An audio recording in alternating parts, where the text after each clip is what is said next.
자, 두 번째로 바울이 증명하는 것이요, 아브라함도 믿음으로 의롭게 됐다는 거예요.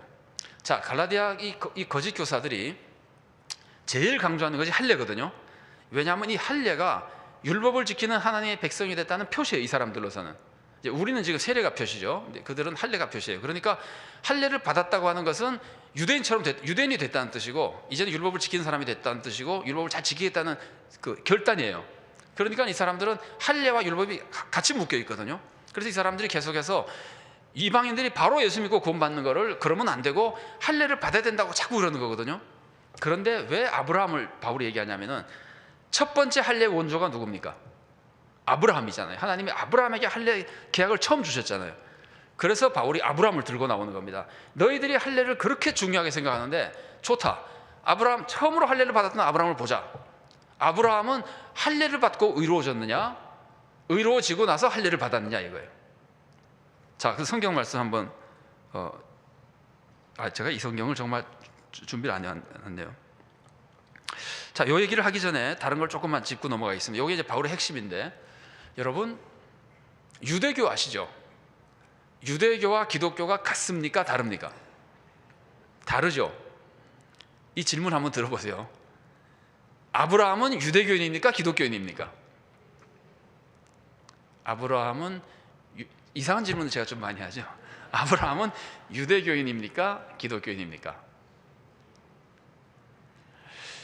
아브라함이 유대교인이라면은 유대교인이 구원받습니까? 자, 제가 다른 얘기를 좀 하겠습니다. 유대교라고 하는 거는요, 이건 제가 말씀드리는 거는 너무 단순화했기 때문에 만일에 공부한 사람이 얘기하면 막 너무 심하다 그럴 수도 있어요. 그러나 그냥 단순하게만 그냥 설명해 드리겠습니다. 유대교는 언제 생겼느냐면요, 이스라엘 사람들이, 북이스라엘은 아수르에게 망하고 135년 후에 남유다가 바빌론에게 망하고, 남유다 사람들이 바빌론의 포로로 잡혀갔죠. 유다 사람들이 이쯤에서 잡혀갔다가 되돌아와서 그때 이후로 이스라엘 사람들을 유대인이라고 부르는 겁니다. 그 다른 사람들은 다 이제 혈통이 막 이렇게 섞여 버렸고, 그런데 이 유다 사람들이 중심이 돼서 바빌론에 잡혀갔다가, 다른 지파도 섞여 있긴 해요. 잡혀갔다가 포로로 잡혀가서 이 사람들이 회개하는 거예요. 도대체 우리가 왜 망했을까? 우리가 망한 거는 율법을 안 지켜서 망했다. 그럼 어떻게 해야 되죠? 율법을 지켜야죠. 앞으로 여기까지는 잘한 겁니다. 율법을 지키자, 율법을 지키자고 한 거는 잘한 건데, 여기서 너무 지나치게 가가지고 율법만 지키면 구원 받는다고 생각하게 된 거예요. 구원은 은혜로 받는데, 그 은혜를 받는다고 하는 거를 약화시키면서 율법을 너무 강화시켜가지고 사람이 율법을 지키면 구원 받는다는 생각을 가지게 된 거예요. 그래서 소위 말하는 율법주의화 된 거예요. 이런 신앙 체계가 유대교입니다.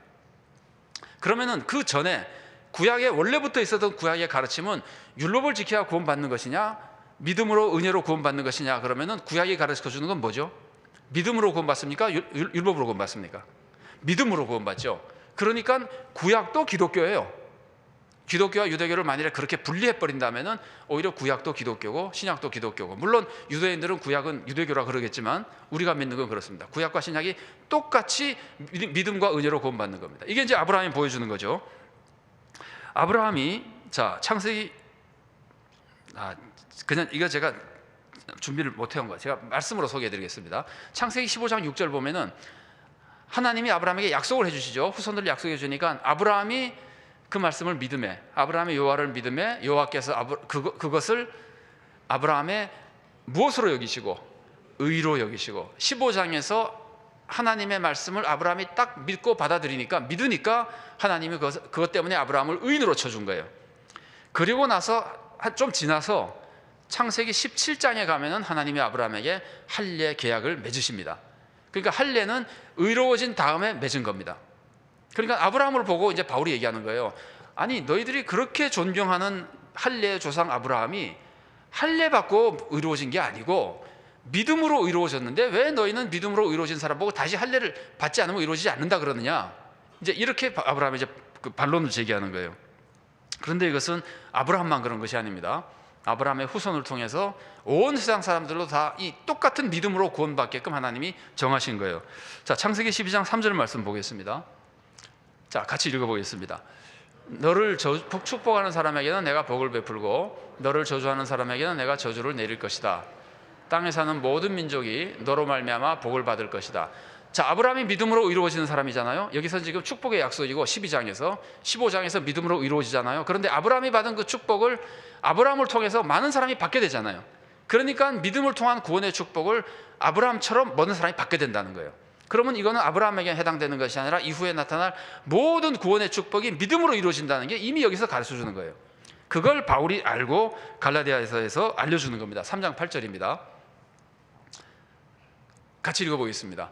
또 하나님께서 이방 사람을 믿음에 근거하여 의롭다고 여겨주신다는 것을 성경은 미리 알고서 아브라함에게 모든 민족이 너로 말미암아 복을 받을 것이다 하는 기쁜 소식을 미리 전하였습니다. 그러니까 사도 바울이 하나님의 계시를 통해서 이걸 다 깨달은 거예요. 그러니까 아브라함에게 했던 그 약속이 믿음으로 받는 구원의 축복, 그 구원의 축복이 모든 세상에 이루어진다고 하는 그 말씀이 바로 이거였구나. 믿음으로 구원받는다는 바로 이 축복이었구나. 아브라함이 무슨 부자 되는 축복을 모든 사람이 받는 게 아닙니다. 하나님의 자녀가 되고 구원받는 그 축복이, 믿음으로 받는 그 축복이 이때부터 이미 예언이 되어 있고 예수님을 통해서 모든 사람이 믿음으로 구원받는다는 것을 아브라함 때부터 이미 알려주신 겁니다. 그래서 사도 바울이 이걸 가지고 이단들이 틀렸다는 것을 알려주고 있는 겁니다.